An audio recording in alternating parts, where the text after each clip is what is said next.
Guys, today, obviously, mid-review is at the end of the 10th week. It was supposed to be at the end of the 9th week, but I was afraid that you guys would not be quite ready. I think Mitchell's class was behind also. So we postponed it to the end of the 10th week, which is this Saturday. So I just want to make sure you all understand. Saturday, you got to be here at 8 o'clock sharp, okay? And you are to bring both of your projects and both sets of drawings. So we're going to be displaying everybody's work throughout the corridors and in this room and in that room, and then we're gonna walk around and select different ones that are different for different reasons and have you guys present to the faculty as a whole. Okay? So today, while you guys are going to be working on the tutorial thing that I'm going to give you right now, I'm going to be walking around and taking a look at final sort of modifications or suggestions or encouraging you to complete or whatever your project. Okay, your project really right now should be done. So it's really important that if it's not, that you better get your tail in gear, because that's going to substantially impact you if you're not done by Saturday and you don't have your drawings and everything. Okay. All right. So for today, we are going to continue working on the polygonal forms project. Okay. We talked about this idea of tapering, right? And that becomes a crucial thing that students, they tend to forget it over time. I'm dealing with the Design 4 students right now, and I'm trying to get them to remember, right, what creates a form that they found intriguing versus a form that they found boring and static. And a big component of that are this combining of acute angles with these tapering forms. It's not the only way to create something that might be appropriate for a design, but it's usually a good starting point. We started out by creating the base floor, right? And then afterwards we created this sort of roof form that went out a little ways from the edge of this. As a matter of fact, I drew on this one right here, right? I drew where the floor underneath was and where the overhang is, and also where, does that see that clearly? All right. And on this one, we not only drew the floor underneath, but we showed where the fold lines were to create this sort of piece. Okay. Now, there are a couple of things as I walked around and noticed that may need some modification. One, the height, the distance from your floor level to the highest point of your roof is going to have to be limited. Now, I'm going to use mine as kind of a general sort of approximation of what you should be doing. All right, so the highest point away from your floor to your roof should be no more than 4 inches. Okay, that's the absolute highest. In most cases, it's going to be more like 3 or 2. Okay, so I noticed that some people have these very, very tall stilts. If you do have that, you're going to have to clip them down. So remove the top, clip them down, and re-glue the top onto it to where it's relatively sort of close like that. Okay? So your dimensions should be, you know, and what I was measuring at 4 inches is distance here. The vertical distance is much less than that. So if I was to do vertical distance, it would be the highest point from the ground to the roof would be, the very highest would be 3 inches, measured straight up and down. Okay? And the lowest, I would say, might be, let's say that the lowest is 1 inch, so you shouldn't have less than 1 inch anywhere, and the highest point should be 3 inches, measured vertically from the floor up. Okay? So if you do not have that, if your model doesn't adhere to those general parameters, make some adjustments to get it to be that. Okay? So today, what we want to do is we want to begin to enclose the edges of this object. Okay? So using a model from the past that I think I brought up before, right? We want it to start to enclose on the sides like that. Right? We're going to start with the two ends. So that's one end right there, and that's the other end, and then we'll start to kind of wrap the corner. Okay? All right. Now, here's another thing that's really important for you guys to look at. You need to look at where the edge of the roof is in relationship to the floor line that you're attaching it to. In order to get two triangles to enclose the end, the two lines have to be off angle. Okay? They have to cross. If you look down one edge and that top line matches up with the bottom line straight over like that, it's not going to work. There has to be a pretty substantial amount of angling. That make sense? So take a look at that. I'm holding it up. You can see the floor and you can see the roof, right? Is that off angle? This line versus that line. They're crisscrossing, right? Can you guys see that? This line versus this line.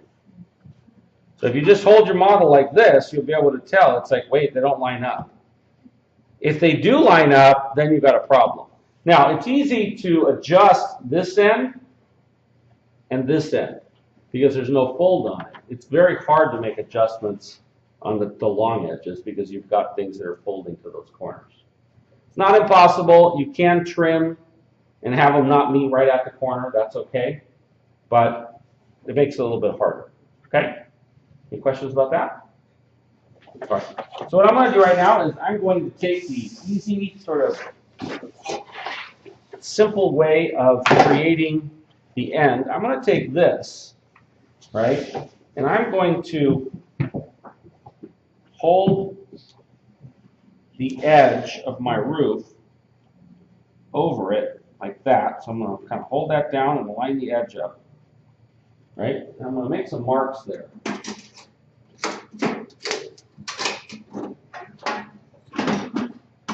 Take my marker.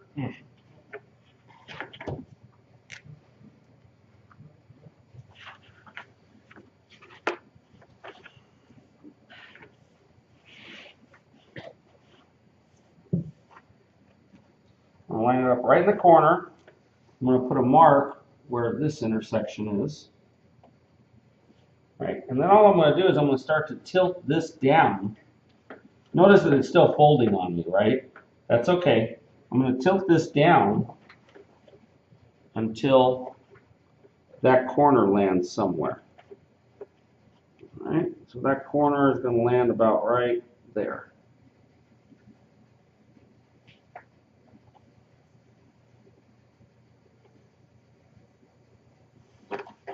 And that's going to give me one of the triangles that will complete that edge.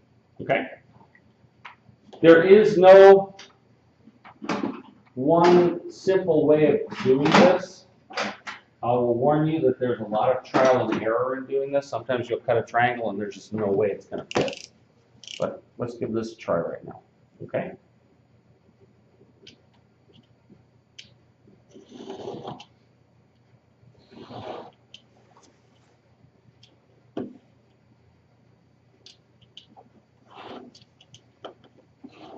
It's really easy to get turned around when you're doing this, so sometimes it helps if you kind of know how something relates to something else. So I put that back there.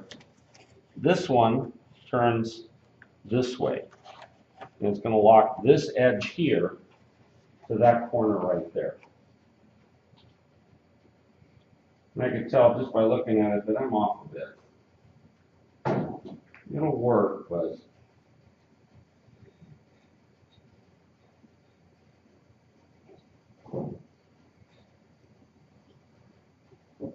so what I'm going to do is I'm going to put some tape on it. Use my grafting dots. And then I'm going to try to make an adjustment to that corner.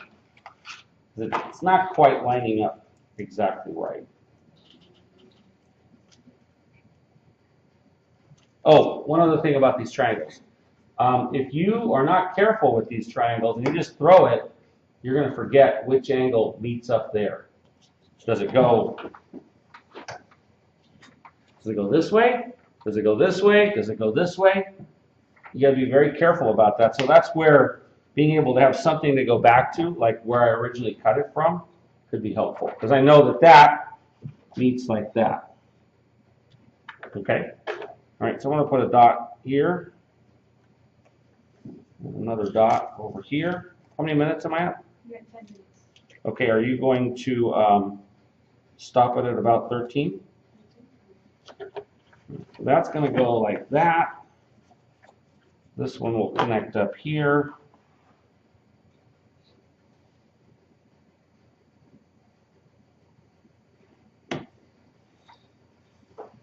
And that should in turn kind of meet up. It's not meeting up, but oh, there it goes. So you guys can see that right there. Okay? Yes? All right. It's not quite right though. I can tell that it's off, so I probably need to redo that.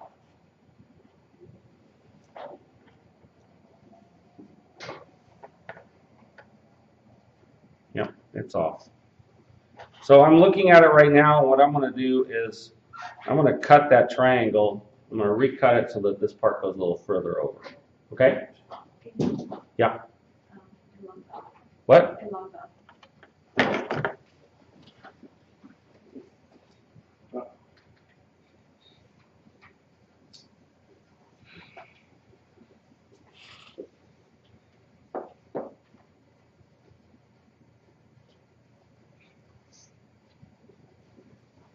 I don't know. No, that's good one.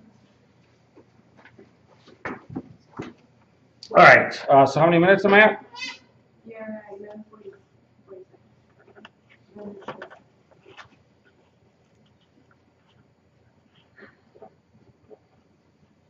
All right, so I'm going to actually glue this with a little dot of glue and try and get it to stay.